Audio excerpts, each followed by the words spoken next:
Hello and welcome to ज़रा हट के। मुबशर ज़ैदी, ज़रार खोड़ो और वसतुल्लाह खान का सलाम कबूल कीजिए। सियासत पे तो बात होती रहती है, मगर जो अशियाए ज़रूरत की कीमतें हैं वो जिस तरह से बढ़ रही हैं उस पर भी बात करना ज़रूरी है। जो बुनियादी ज़रूरत की चीज़ है, मसलन आटा और चीनी, गुज़िश्ता 2 साल में उनकी कीमत जो है वो 100 गुना जो है बढ़ चुकी है। 100% जो है उसमें उससे ज़्यादा इंक्रीज़ हो चुकी है। मसलन जब ये हुकूमत आई थी तो आटा 36 रुपये किलो था और अब वो 77 रुपये किलो 75 रुपये किलो बिक रहा है। जबकि हुकूमत ने जो सपोर्ट प्राइस है उसकी वो 860 रुपये 20 किलो के आटे की रखी है, जबकि बाज़ार में जो मिल रहा है तकरीबन 1500 रुपये का मिल रहा है। यानी आप हिसाब लगा लीजिए कि 860 कीमत हुकूमत ने मुकर्रर की है, जबकि जो बाज़ार में आटा है वो 1500 रुपये का है। चीनी का भी यही हिसाब है, 53 रुपये थी जब ये हुकूमत आई और अब जो है वो 110 रुपये से भी तजावुज़ कर गई है। दोनों चीज़ों पर वज़ीर-ए-आज़म इमरान खान ने नोटिस लिया था और जिसके बाद लोगों ने उनके हाथ जोड़ने शुरू किए कि प्लीज़ अब मज़ीद किसी चीज़ पे नोटिस ना लीजिएगा, वरना उनकी कीमतें भी पता नहीं कहाँ जाएंगी। मज़े की बात यह है कि गुज़िश्ता चंद महीनों में इन दोनों आटे के ऊपर भी और चीनी के ऊपर भी एक बड़ी इंक्वायरी हुई और जिसमें ये बताया गया कि जो होर्डिंग हो रही है, होर्डिंग्स के ख़िलाफ़ कार्रवाई भी हुई और ये कहा गया जो मिल्स मालकान की मोनोपोली है उसको भी तोड़ेंगे और ये कीमतें वापस लाएंगे। मगर कीमतें वापस नहीं आईं, कीमतें ऊपर ही जा रही हैं और आवाम हैरान है कि इस नोटिस या इंक्वायरी का उनको क्यों फ़ायदा नहीं हुआ। आटे के बारे में मार्च में जो पंजाब हुकूमत है, जहां 70% के करीब गंदम काश्त होती है पूरे मुल्क की, जो वहां पर डिसीजन लिया पंजाब गवर्नमेंट ने कि आटा जो गंदम है वो सिर्फ हुकूमत प्रोक्योर करेगी और प्राइवेट मिल्स वालों को वो प्रोक्योर नहीं करने दी जाएगी। उसके बाद से जो कुछ हुआ वो हमने आपको बता दिया कि अब 1500 रुपये का 20 किलो का जो थैला बाज़ार में दस्तयाब है। ये वजह हो क्या रही है और क्यों प्राइस नीचे नहीं जा रही है, इसी बारे में हम बात करेंगे। डॉन के स्पेशल करस्पॉन्डेंट हैं जो कि मईशत और इन चीज़ों को देखते हैं। खलीक कियानी हमारे साथ पहले भी आते रहे। अच्छा, खलीक कियानी से बाद में बात कीजिएगा। ताज़ा तरीन खबर ये, आप जो कह रहे थे ना कि लोगों ने हाथ जोड़े कि वज़ीर-ए-आज़म नोटिस ना लें, आज वज़ीर-ए-आज़म ने नोटिस नहीं लिया। उन्होंने कहा है कि जो गंदम की होर्डिंग कर रहे हैं और स्मगल कर रहे हैं सख्त क्रैक डाउन शुरू किया जाए। सर ये मेरे ख्याल में 25वीं दफ़ा कहा है, तो आपके लिए कोई ब्रेकिंग इसमें नहीं है। हाँ नहीं, तो मैं तो वज़ीर-ए-आज़म की हिमायत तो करूँगा। नहीं सर, हिमायत सारे करेंगे, लेकिन लोगों का ख्याल ये कि अगर उनसे कहें नोटिस से परहेज़ कर ले तो शायद कीमत यहाँ रुक जाए, वरना अगली दफ़ा बढ़ जाती है। तो Kayani, welcome to the show. ये जो कीमतें हैं 2 साल में कहाँ से कहाँ पहुँच गई हैं, बहुत सी वजूहात भी हैं। कहा यह जा रहा है बारिशों की वजह से, फिर टिड्डी दल की वजह से जो हमारी एक्सपेक्टेड टारगेट था वो भी अचीव नहीं हुआ। तो इस सारी सूरत हाल में हकीकत क्या है? सर बेसिकली तो सबसे बड़ा फैक्टर जो है कि हमारी जो लोकल प्राइस है और जो इंटरनेशनल प्राइस है उसमें तकरीबन 500 से लेके 700 रुपये तक आप अगर इंसिडेंटल्स भी डाल लें, यानी खर्चे वगैरह डाल के, तो वो हमारा तकरीबन 700 हमारी जो लोकल गंदम है वो सस्ती पड़ती है। तो जब इतना बड़ा डिफरेंस हो तो उस वक्त जो मार्केट मैनिपुलेटर्स हैं और जो होल्डर्स हैं और जो मिडल मैन और इस तरह के जो अनस्क्रूपुलस एलिमेंट्स हैं, उनके लिए बड़ा इंसेंटिव है कि वो उसके साथ प्ले करें। जैसे आप जिक्र कर रहे थे कि पंजाब गवर्नमेंट ने जब जो मिल ऑनर्स हैं उनको ब्लॉक किया कि वो प्रोक्योर ना करें, तो फिर रास्ता ये आ गया था कि जी जो पब्लिक सेक्टर है वो सिर्फ प्रोक्योर करे। अच्छा, पब्लिक सेक्टर प्रोक्योरमेंट का आपको भी पता है कि उसका सिस्टम जो है वो कुछ स्लो है और उसकी जो पेमेंट्स का सिस्टम है वो भी जरा उतना एफिशिएंट नहीं है जितना ये मिडिल मैन एफिशिएंटली काम करता है। मिसाल के तौर पर अगर 1400 रुपया या 1500 रुपया उस वक्त गवर्नमेंट ने अगर प्राइस की थी, इस कीमत के प्रोक्योरमेंट प्राइस जो है वो हमारी ये होगी, तो जो मैनिपुलेटर था उसके पास तो नकदी अमाउंट थी, उसको पता था कि इंटरनेशनल मार्केट में प्राइस डिफरेंस कितना है, तो वो तो सीधा किसान के पास पहुंचा और उसने उसको बताया कि जी आप तो अंदाजा है कि जब आप यहाँ से आपका वो ले जाएगा, अपना पब्लिक सेक्टर जब उठाएगा पास्को या टीसीपी या जो भी जो प्रोविंशियल गवर्नमेंट्स का जो सेटअप है वो उठाता है, फिर उसके बाद आपको उनके पीछे फिरना पड़ता है कि जी आप बिल की क्लियरेंस कितने दिनों में होगी, कैसे पेमेंट्स होंगी, क्या वेरिफिकेशन का प्रोसेस होता है। लेकिन जो प्राइवेट सेक्टर है उसने ये किया कि वहां से, और ये प्राइवेट सेक्टर अगर میرا آنرز ہو تو یہ ریگولیٹڈ سیکٹر ہیں, یہ یہاں سے کہیں نہیں جا سکتے, اپنے گودام میں لے کے جائیں گے جہاں سے بعد میں ان کو آٹا بنانا پڑے گا. لیکن اگر کوئی جو بلیک میلر ٹائپ کے لوگ ہیں, بلیک مارکیٹنگ کرنے والے, تو ان کے پاس انہوں نے نقدی پیسے دیے. اگر 1400 روپے اس کی پرائز تھی تو انہوں نے نقدی ان کو کہا جی کہ 1600 روپے کے حساب سے آپ آج لیں اور نقد خود بتائیں گے. تو جو فارمر تھا وہاں سے پروکیورمنٹ شروع کر دی. صحیح.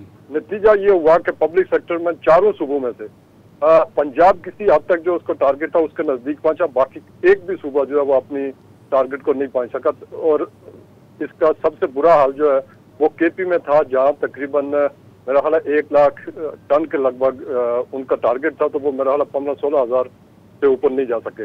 تو اس ہو یہ رہا تھا کہ یہ لوگ جو ہیں یہ کھیت سے فصل اٹھا رہے تھے اور اس کو اپنے گوداموں میں شفٹ کر رہے تھے, اور پھر اس کے بعد اس کی ایکسپورٹ ہو رہی تھی تھرو اسمگلنگ. تو یہ ایک بڑا گیپ تھا, یعنی جس کی وجہ سے مارکیٹ میں سے شارٹیج شروع ہونی ہوئی, جیسے قیمتیں بڑھنا شروع ہوئی. اب اس چونکہ جو مل آنر تھے ان کے پاس تو سٹاک نہیں تھے, وہ ویٹ کر رہے تھے گورنمنٹ کی طرف. تو جو گورنمنٹ جیسے جیسے وہ ریلیز کر رہی تھی, گیپ جو ہے وہ جو بڑھ رہا تھا, اس کی وجہ سے بیسیکلی ایک بڑا ویکیوم پیدا ہوا, اور اس کی وجہ سے قیمتیں جیسے آپ نے بتایا ایگزیکٹلی اسی طرح قیمتیں بڑھنا شروع ہو. کیانی صاحب, میں صرف یہ بھی جاننا چاہوں گا کہ جولائی اور اگست میں کہا گیا کہ امپورٹ ہوگی, اور ہوئی بھی یوکرین سے کہ وہ آ جائے گی تو یہ کرائسس ختم ہو جائے گا. فلور کرائسس رپورٹ بھی آ گئی, تب بھی یہ کہا گیا کہ کرائسس ختم ہو جائے گا. تو جو عملی اقدامات لینے تھے, یعنی ہورڈنگ کو روکنے کے لیے یا اسمگلنگ کو روکنے کے لیے, وزیر اعظم تو بار بار ایمفسائز کرتے رہے کہ یہ ہر حالت میں روکیں گے کیونکہ اس سے پرائز بڑھے گی, مگر وہ نہیں رکے. تو اس کا سبب کیا, یہاں گورنمنٹ فیل ہو گئی, کیا ہوا؟ بیسیکلی یہ تو مارکیٹ کا فیلئر ہے, اور گورنمنٹ کا جو سٹا ہے اس میں کوئی شک نہیں ہے. ورنہ دیکھیں نا کہ پاکستان کے پاس جو اپنے اسٹاکس تھے, اس میں اگر پچھلے سال کے جو کیری اوور بھی آپ ملائیں تو وہ ایون لیول کے اوپر تھے. یعنی آپ کی جتنی ڈیمانڈ ریکوائرمنٹ تھی تقریباً اتنی آپ کے پاس گندم موجود تھی, تو یہ کرائسس پیدا نہیں ہونا چاہیے تھا. لیکن ساتھ یہ ہوا کہ جی ہم نے جب امپورٹ کرنا شروع کی تو ہم کافی مناسب ریٹ تھے. اچھا, پھر ہوتا یہ ہے کہ ہم جب یہ فیصلے لیتے ہیں کہ جی ہم نے امپورٹ کرنی ہے, تو ہم پتہ نہیں کس شوق میں ہوتے ہیں کہ ہم بڑے بڑے نمبر اناؤنس کرتے ہیں کہ جی اس 1 ملین ٹن اور 2 ملین ٹن ہم امپورٹ کرنے والے ہیں. اس کا نتیجہ یہ ہوتا ہے کہ جی انٹرنیشنل مارکیٹ جب دیکھتی ہے کہ آپ کی اتنی ڈیمانڈ ہے تو وہ قیمت بھی اوپر جانی شروع ہو جاتی ہے. تو $235 کے اوپر پر ٹن کے اوپر آپ کے جو انیشیل ٹینڈر تھے جو پرائیویٹ سیکٹر کر رہا تھا وہاں سے ہو رہے تھے, اور اینڈ آف دی ڈے جو پچھلے ہفتے یا پچھلے 8-10 دن پہلے جو ٹینڈر ٹی سی پی نے کینسل کیے وہ $74 کینسل کیے. اس کے ساتھ ہی 270 کے اوپر تو ہم نے ٹینڈر کینسل کیا. اب ہم جو روس کے ساتھ جو ہم نے اس سے 10 دن بعد وہ $279-280 کے اوپر کر رہے ہیں. تو اس طرح کی سچویشن ہے کہ جب شارٹیج بھی بڑھ رہی ہو, امپورٹس کو بھی آپ میٹ نہیں کر رہے, اور جب آپ بڑا نمبر مارکیٹ میں پھینکتے ہیں تو پھر انٹرنیشنل مارکیٹ میں بھی پرائس اوپر جاتی ہے. اگلے گندم کے سیزن تک آپ کیا نقشہ دیکھ رہے ہیں عام آدمی کے لیے اس صورتحال میں؟ سر, جو پریویلنٹ کنڈیشنز ہیں آلموسٹ یہی جاری رہیں گی, کیونکہ اگلی فصل کو تو آنے میں ابھی بڑا ٹائم رہتا ہے, اور تب تک آپ کو امپورٹ کے اوپر جو آپ کی لوکل جو دیتی ہے اسی کے اوپر کرنی پڑے گی. اور میرا یہ اندازہ ہے, یعنی یہ ایکسپیرینس یہ بتاتا ہے کہ جب آپ یہ ریڈ کرنا شروع کرتے ہیں گوداموں کے اوپر اور کچھ ان چیزوں کے اوپر, تو کچھ 1-2 دن کے لیے یا 4 دن کے لیے تو تھوڑی بہت قیمت نیچے آئے, لیکن اس کی وجہ سے مارکیٹ میں اور پینک شروع ہوتا ہے. تو مطلب کہ باٹم لائن یہ ہے کہ روٹی آپ کی مہنگی ہوگی, یا کم از کم جس حد تک ابھی آ گئی ہیں یہی ٹرینڈ کنٹینیو کرے گا. مجھے یہ جو چیزیں ہوتی ہیں نا, یہ شاید پولیٹیکلی زیادہ خطرناک ہوتی ہیں حکومت کے لیے اپوزیشن کے دھرنوں سے. صحیح بات, ٹھیک ہے, کیونکہ یہ ایک ایسی چیز ہے جو ہر بندے کو ہٹ کرتی ہے, اور ظاہر ہے کہ جو جتنے غریب طبقے ہیں ان پر ہٹ پھر ملٹیپلائی بھی ہوتی ہے. اور اگین میں خیال ہے کہ وزیر اعظم نے بھی اس پر بار بار بات کی ہے. انفیکٹ مجھے یاد ہے کہ جب اسد عمر صاحب سے پوچھا گیا تھا گورنمنٹ کے 2 سال مکمل ہونے پر, تو انہیں پوچھا گیا تھا کہ آپ کو آئیڈینٹیفائی کریں کہ آپ کی ویکنیسز کہاں رہی ہیں. تو price control of essential items کا ذکر کیا تھا. آج بھی جو پریس کانفرنس ہوئی کابینہ کے بعد شبلی فراز صاحب نے بھی یہی بات کی کہ ملک میں اس وقت جو بحران ہے وہ یا مسئلہ ہے وہ مہنگائی کا ہے. باقی ان کے خیال میں باقی چیزیں تو ہینڈل ہو جاتی ہیں, لیکن مہنگائی کا اب آپ گیس کی پرائسز بھی بڑھا رہے ہیں. اس کا مطلب ہے کہ جو تندور پر روٹی ہے گیس کی پرائسز بھی بڑھا رہے ہیں اور گیس اویلیبل بھی نہیں ہے, تو وہ اس سے مزید جو تندوروں پہ جو باہر سے آپ روٹی لیں گے یا نان لیں گے اس کی قیمت مزید بڑھے گی. تو یہ بحران ٹلے گا نہیں اور آگے سے آگے جاتا جائے گا. جیسے انہوں نے کہا بھی کہ جب انٹرنیشنل شکروں کو بھی پتہ لگتا ہے کہ بھائی آپ کو چاہیے, نہیں پتا کہ آپ کی کیا ڈیمانڈ. ایگزیکٹلی, ظاہر ہے. تو جب اچھا سندھ حکومت نے یہ کیا کہ انہوں نے جو اپنے اسٹاکس ہیں وہ ابھی تک ریلیز نہیں کیے ہیں. یہاں پر سندھ کی پالیسیز ڈفرینٹ فرام پنجاب, تو وہ کم از کم یہ ہے کہ دسمبر تک یہاں پہ اسٹاکس اویلیبل ہوں گے. جو امپورٹ بھی کی گئی تھی اس کا 40 to 45% کراچی میں ہی کنزیوم ہو گیا اور باقی ریسٹ آف دا کنٹری گیا ہے. تو یہ بحران جو ہے آگے بھی چلے گا, اور کیونکہ ڈائریکٹلی لوگوں کو افیکٹ کرتا ہے تو وی تھاٹ کہ ہم اس پر بات کریں اور اس کے کازز پر آگے بھی کرتے رہیں گے. ایک وقفہ لیتے ہیں.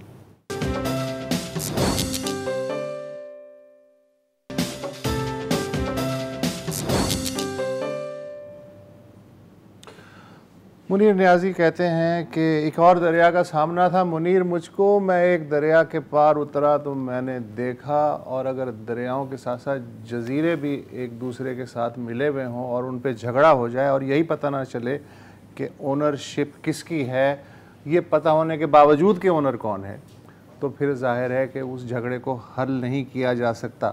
اس وقت اگر آپ سوشل میڈیا پہ دیکھ رہے ہوں تو ایک علی زیدی صاحب نے جاری کیا ہے ایک خط جو 6 جولائی کو حکومت سندھ نے وفاق کو لکھا تھا, جس میں انہوں نے اصولی طور پہ اتفاق کیا تھا کہ جو کراچی کے 2 جزائر ہیں کراچی کے نزدیک, ڈنگی اور بھنڈر آئی لینڈ, ان پہ آپ سرمایہ کاری کر سکتے ہیں. شرائط و ضوابط لاگو ہیں اور آپ کو جو مقامی جو فشرمین ہیں ان کے مفادات کا خیال کرنا پڑے گا. یعنی ایگریمنٹ ان پرنسپل ایگری کر لیا تھا. اس کے بعد 31 اگست کو صدر عارف علوی نے ایک آرڈیننس جاری کیا جس کے تحت جو ہے ایک ڈیولپمنٹ اتھارٹی نئی قائم کی گئی, جس میں کہ سارے کے سارے اختیارات وفاق نے اپنے ہاتھ میں لے لیے. یعنی جزیروں کی مالکی اپنے ہاتھ میں لے لی اور غالباً حکومت سندھ کو بائی پاس کیا گیا. اس کی وجہ سے سوشل میڈیا پہ ایک طوفان آیا.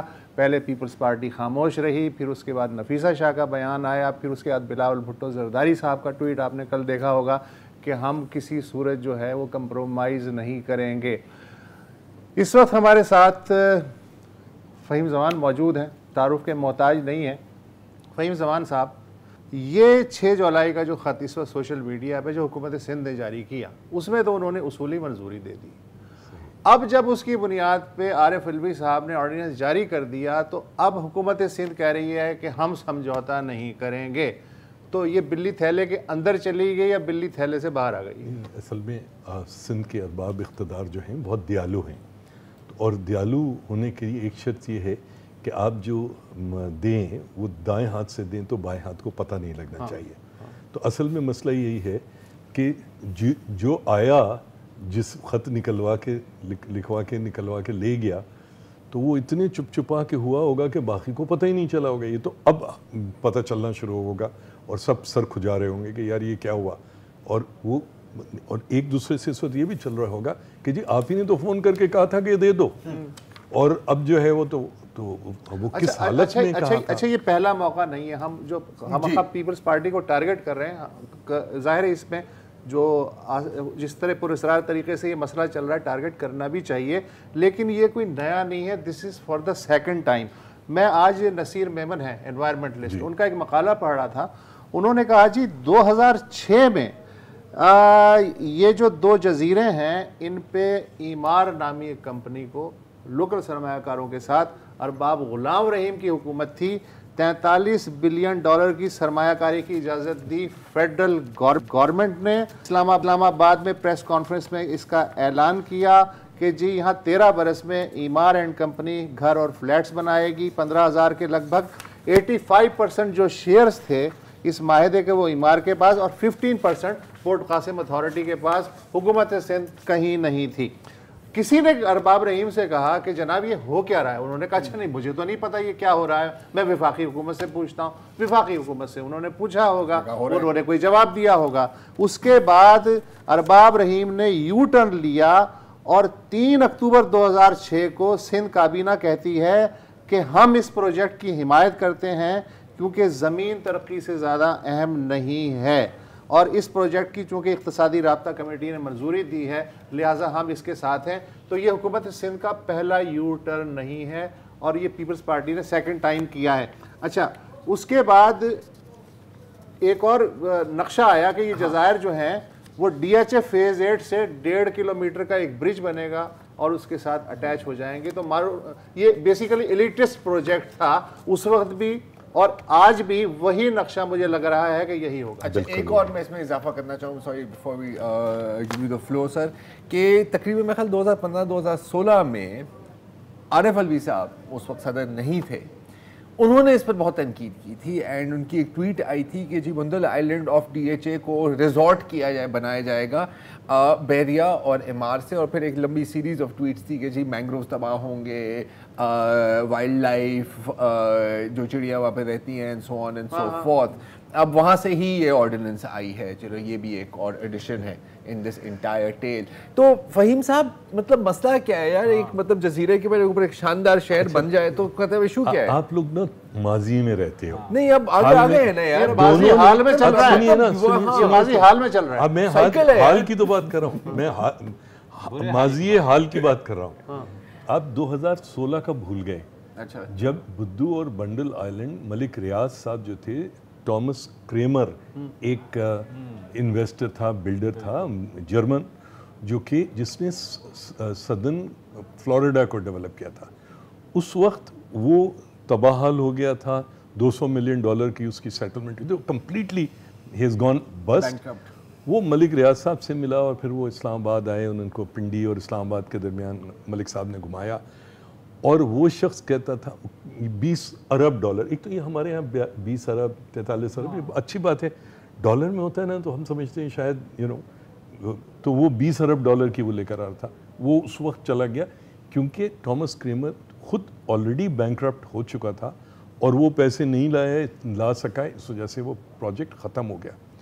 तो ये प्रोजेक्ट तो है जैसे आपने कहा एलिटिस्ट, देखिए अपना मारे छाँव में डाले, पराया मारे धूप में डाले, ये एलीट हो या गरीब गुरबा हो, चाहे वो बैरियर टाउन कराची में या कहीं पे भी लुटने जा रहे हैं या यहाँ पर एलीट लुटेगा या लुट सकते हैं, इस सारी चीज़ के अंदर अल्टीमेटली जो है ना, जिस तरह से आज लोग जगह जगह मुजाहरे कर रहे हैं कि हमें पैसे ले लिए, प्लॉट नहीं मिला, हमें ये नहीं मिला, इसका भी अंजाम जो है ना, मुस्तक़बिल की बात कर रहा हूँ, एग्जैक्टली यही होना है। एग्जैक्टली ये होगा। अच्छा क्यों होगा ये इस पर हम बात करेंगे एक वक्फे के बाद।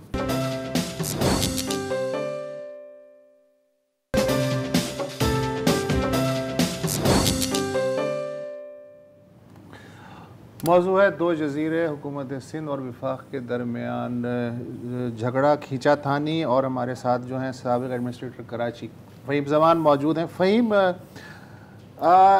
ये जो पूरा शाखसाना है, आइन के आर्टिकल 172 के तहत जो भी ज़मीन है सूबे की हुदूद में है, वो ज़ाहिर है सूबे की मिल्कियत है, ये हर आदमी इस वक्त याद कर रहा है और याद दिला रहा है, राइट।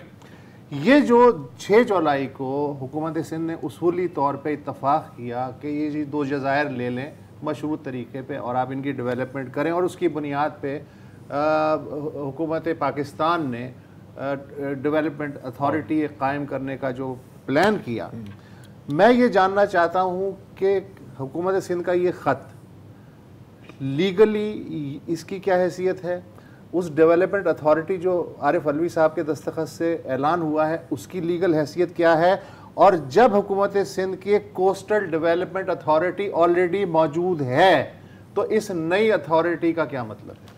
देखिए, आपने बिल्कुल सही कहा, 172 के तहत, आर्टिकल 172 के तहत ये जज़ायर कॉन्टिनेंटल शेल्फ के अंदर है, ये गवर्नमेंट ऑफ सिंध की प्रॉपर्टी है। अच्छा, गवर्नमेंट ऑफ सिंध की प्रॉपर्टी ट्रस्ट में होती है ऑफ पीपल ऑफ सिंध, یہ گورنمنٹ آف سندھ نے کوئی تغلق ہاؤس میں کوئی کھڑکی نہیں بنائی ہوئی ہے کہ یہ میری ہے, ٹھیک ہے.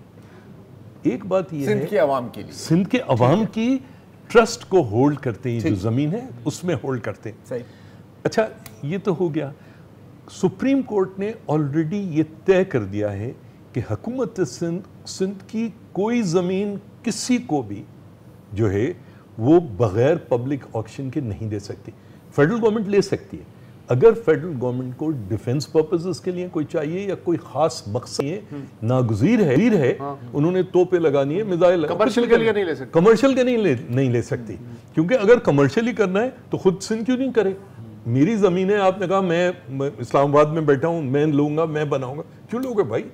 کیونکہ اس کا جو اگر کبھی کوئی بینیفٹ ہے تو اس کا کوئی بینیفٹ ہے نہیں, مگر اس کا بینیفٹ ہے وہ تو سندھ کے لوگوں کو جانا چاہیے نا. جیسے جو سپریم کورٹ کا سیٹلمنٹ ہے 460 ارب روپے کا بیریا ٹاؤن کا, فیڈرل گورنمنٹ اور سندھ گورنمنٹ لڑائی لڑ رہی ہے, 460 ارب کس کے پاس جائیں گے بھائی؟ تو جو لوگ متاثر ہیں ان کے پاس جانا چاہیے. ایک بات دیکھیے, اس میں ایک سب سے اور بڑی وہ ہے, یہ جو ڈیفنس کا جو فیز 8 ہے اور بنڈل آئلینڈ, یہ تقریباً کوئی 0.7 مائل اس کا ڈسٹنس بنتا ہے.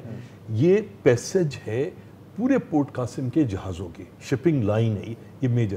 اس کے علاوہ ابراہیم حیدری پہ جتنے فشرمین کام کر رہے ہیں یہ وہاں پر ہیں. یہ جتنے جزائر ہیں, بنڈل ہو گیا, بدو ہو گیا, اس کے ساتھ ہی جتنے یہ میسو آرکیولوجیکل سائٹس ہیں, میڈیول چرچز, وہ آپ کو فورٹ نظر آتا ہے, قبرستان, یہ کوئی ان کو توجہ نہیں, درگاہیں ہیں. اچھا یہ جو پورے کراچی کا سویج, کراچی کا انڈسٹریل ویسٹ, یہ ہر قسم کا ویسٹ یہ جا رہا ہے گھوم کے ویسٹرلی ڈائریکشن ہے, یہ بدو بنڈل آئلینڈ کی طرف جا رہا ہے. ٹینوری کا کورنگی سے سارا ویسٹ انٹریٹڈ گزری کریک میں جا رہا ہے, جس میں بدو بنڈل آئلینڈ ہے. جو آپ کے تقریباً 2-2.5 لاکھ جانور آپ روز قربان کرتے ہو لانڈی کیٹل کالونی میں, ان کا سارا فضلہ, سارا خون, سارا اوجڑی, وہ سب کا سب اس میں گزری کریک میں جاتا ہے. پلس خود پورٹ قاسم پہ روزانہ صبح, پورٹ قاسم میجر وہ ہے پورٹ جو کیمیکلز امپورٹ ہوتے ہیں, آئل امپورٹ ہوتا ہے, فوٹکو ہے, کول ہے, روز صبح برتھ دھلتی ہیں اور بے دردی سے وہ سارا کا سارا جو ہے گزری کریک میں جاتا ہے. اب اس سب کے بیچ میں ایک 8000 ایکڑ جو تقریباً 30 اسکوائر کلومیٹر ہوا, ایک ایسا ملک جس کے پاس 9 لاکھ اسکوائر کلومیٹر کی زمین ہے. آپ سنگاپور کی یا ہالینڈ کی بات کرو, ان کے پاس زمین نہیں ہے, وہ اگر اپنے ریکلیم کر رہے ہیں, دبئی اگر کر رہا ہے, چلو بھائی آپ یہ تو نہ انہوں نے کوئی انوائرمنٹ. میں پچھلے, آپ تو 2006 سے بات کی, میں تقریباً 30-40 سال سے ان آئلینڈس کو جو کے بارے میں یہ میں سن رہا ہوں کہ اب یہ انویسٹمنٹ آ رہی ہے, اب یہ آئلینڈس میں, اور آپ ہماری جنریشن, سندھ کے عوام کی جو جنریشن ہے, یہ ہولڈ کرتی ہے interest for our future generations.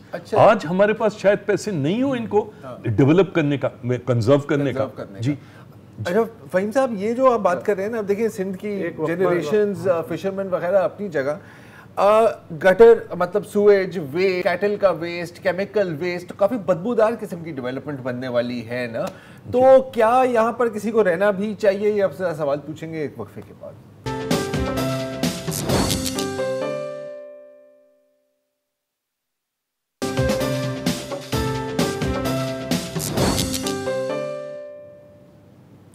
Welcome back. 2 جزائر پہ وفاق اور حکومت سندھ کے درمیان اختلافی یہ موضوع ہے. فہیم زمان صاحب, ہم بات کر رہے ہیں سندھ کے عوام کو کیا ملے گا, سندھ کی زمین کا کیا ہے, اونر کون ہے, اونر کوئی نہیں ہے, آئین کیا کہتا ہے. چھوڑ دیں اس بات کو. مجھے ایسا لگ رہا ہے, میری جو گٹ فیلنگ ہے وہ یہ ہے کہ کچھ فرنٹ کمپنیاں بنے گی, مال پانی کا چکر ہے, پارٹنرشپ ہوگی, کمیشن کا چکر ہوگا, اور اس طرح کے جو میگا پروجیکٹس دکھا کے جو غتربود ہوتا ہے, کچھ لوگوں کا جو بھلا ہوتا ہے کروڑوں کی شکل میں یا اربوں کی شکل میں, یہ سارا ڈرامہ مجھے وہ لگتا ہے. جی اصل میں وقت نا تبدیل ہو گیا ہے. ابھی جتنی پرائیویٹ پبلک پارٹنرشپس ہوتی ہیں, وہ پہلے یہ کوئی نہیں انتظار کرتا کہ پارٹنرشپ ہوگی, بابا مریں گے تو بیل بٹیں گے تو یوں ہوگا. وہ اپ فرنٹ دبئی میں جو ہے نا انکیش کر لیا جاتا ہے کہ بھائی چاہے سندھ انوائرمنٹ پروٹیکشن ایجنسی کا ब्लैंक NOC हो या कोई परमिशन हो, मतलब ये तो तय है ना कि अवाम खसारे में रहेंगे, वो तो कोई मैं आप तब्दील नहीं कर सकते। देखिए अगर यहाँ पर बन भी गए तो अगर आज आप डिफेंस में MR के जो फ्लैट्स हैं 5, 6, 7 करोड़ रुपए का एक फ्लैट है, ये अगर इस आइलैंड पे अगर कभी बने तो 10-15 करोड़ रुपए से कम का एक फ्लैट नहीं होगा। ये उन लोगों का मसला है ना जिनके पास 15 करोड़ है, हम क्यों लड़ रहे हैं? हाँ देखिए हम इसलिए लड़ रहे हैं कि कराची में हाउसिंग की शदीद ज़रूरत है, सिंध में हाउसिंग की शदीद ज़रूरत है, मगर वो मिडिल क्लास के लिए, लोअर मिडिल क्लास के लिए, वर्किंग क्लास के लिए, मेहनत कशों के लिए ज़रूरत है। आज क़य्यूमाबाद की कच्ची आबादी में 80 गज़ के प्लॉट की कीमत 1.25 करोड़ रुपए है। शीरीन जन्नत कॉलोनी के पीछे जो ये चिना क्रीक है, यहाँ जो इस वक्त प्लॉट 200 गज़ का समंदर से भराई करके निकाला जा रहा है, उसकी कीमत 75 लाख रुपए है। तो ज़रूरत तो वज़ीर आज़म भी आए थे इस पर कि मैं 50 लाख घर बनाऊँगा, लोगों बनाऊँ, इन हम लोगों के लिए था ना। मेरा मसला तो लोग हैं, आइलैंड में कितना मातम कर सकता हूँ, कितना लड़ सकता हूँ आइलैंड्स के लिए, ठीक है। मेरा मसला फिशरमैन है कि जो पूरी की पूरी पट्टी इब्राहिम हैदरी, ये जो आपकी कुरंगी क्रीक है, यहाँ से लेके पूरा दिल्ली ये कैटल कॉलोनी तक, भैंस कॉलोनी तक माहीगीर रहते हैं। उनकी अब वो अपने इलाके में छोटी छोटी किश्तियाँ, अब वो अपने इलाके में नहीं कर सकते, वो परफोर्स बाहर जाते हैं, वो परफोर्स बाहर जाते हैं, इंडियन नेवी पकड़ के ले जाती है कि तुम जासूसी करो। तो हमारा जो भी अरबाब इक़्तिदार हैं, जो भी इस्टेब्लिशमेंट है, इस्टेब्लिशमेंट में देखें सिर्फ फ़ौज नहीं हुआ करती, पैसे वाले होते हैं, वडेरे हैं, ब्यूरोक्रेट्स हैं, ये सारे के सारे हम हाथ जोड़ के इनके साथ से वो करते कि भाई इन लोगों के बारे में तुमने पता नहीं 140 मंजिल की, अभी तो पता लगेगा ना कि इसके ऊपर बिल्डिंगें कितनी ऊंची बनेंगी, मतलब बुर्जुल वो जो है खलीफा से कम तो बनेगी नहीं, मतलब 20 अरब 40 अरब 50 अरब डॉलर की जो वो होगी। 8,000 में से कोई 1200 एकड़ जो है वो तो मैंग्रोव्स में चले जाएंगे, जो सुप्रीम कोर्ट ने वो अच्छा मैंग्रोव्स की जो आपने बात की, अब ये एक इम्पॉर्टेंट पॉइंट है, ये तो हमारी एक शील्ड है ना साइक्लोन और सुनामी के खिलाफ। अब कराची में अगर साइक्लोन आता है तो हमें हमेशा खतरा होता है कराची को हिट करेगा तो क्या होगा, लेकिन ये तो उससे बिल्कुल सामने है। तो मतलब मुझे समझ नहीं आ रही कि यहाँ पे तुक क्या बन रही है यहाँ पर एक मॉडर्न सिटी बनाने की। देखिए मेरे नहीं समझते आप लोग तुक के पीछे क्यों पड़े। ये एक टिपिकल रैफल स्कीम है, वो पिरामिड स्कीम नहीं होती थी, बॉन्जी स्कीम, ये वो है, ठीक है। इसमें बाकायदा कुदालें भी चलेंगी, नई नई मशीनें भी आएंगी, कोई एक नीले रंग का कंक्रीट बैचिंग प्लांट भी लग जाएगा, तस्वीरें भी, मॉडल अपार्टमेंट्स भी बनेंगे, हेलीकॉप्टर और जहाज तो यहाँ पर ताकतवर लोगों के पास वैसे ही 8-10 लोगों का माल बन जाएगा, ऐसा ही 8-10 लोगों का नीचे तक। आज जो ये खत इशू कर रहे हैं, ये कर रहे हैं, सबको मिलेगा, ऐसा नहीं है 8-10, ये 8-10 से माल 8-10 का बनेगा, मगर जो वो कहते हैं टिटबिट्स, वो जो ट्रिकल डाउन इकोनॉमिक्स, तो वो होगी। तो ये तो डेवलपमेंट तो हो गई ना फिर से। डेवलपमेंट हमेशा सस्टेनेबल डेवलपमेंट होनी चाहिए। अगर आप सस्टेनेबल डेवलपमेंट नहीं, तो ये मैं आपको बता रहा हूँ, मेरी और आपकी आने वाली जो नस्लें हैं वो हमारा गिरबान। अरे यार किसने देखा है, अपनी फिक्र करें। मैं तो अपनी 15 करोड़ के अपार्टमेंट में बैठा हूँ यार, छोड़े वहाँ तक किसी का हाथ ही नहीं पहुँच सकता मेरे गिरबान। लिफ्ट ऑपरेटर लगा लीजिएगा, वो भी मतलब मैं अच्छा इंटरनेशनल टेंडर होगा, वो भाई कौन आएगा। इतनी बड़ी तादाद में बिल्डिंगें जो हैं दुबई में खाली पड़ी थी, अब सुनाएं कि इजराइल से मैसिव इन्वेस्टमेंट आ रही है दुबई में, और जो खाली बिल्डिंगें थी वो वहाँ भर जाए। हाँ अगर आप भी तो ताल्लुकात वगैरह कर लें तो ये आ जाए। आप सब तीनों गरीब लोग हैं, गरीबों की तरह सोचते हैं। आपके देखते ही देखते देखिएगा ये जो बंडल आइलैंड पे है, ये क्या शानदार, क्या बंडल लगता है इन्होंने मलिक रियाज से प्लॉट पकड़ लिया, हो गया, कोई गेम हो गया, अभी भी इसको पकड़ते हैं शो के बाद। शुक्र है अब टाइम खत्म हो गया, और क्या बातें करनी है मेरे खिलाफ कर लो, वो ब्रेक में बताता हूँ। चलो चलिए जनाब, आज के लिए इतना ही, कल दोबारा हाजिर होंगे, इजाज़त दीजिए, खुदा हाफिज़।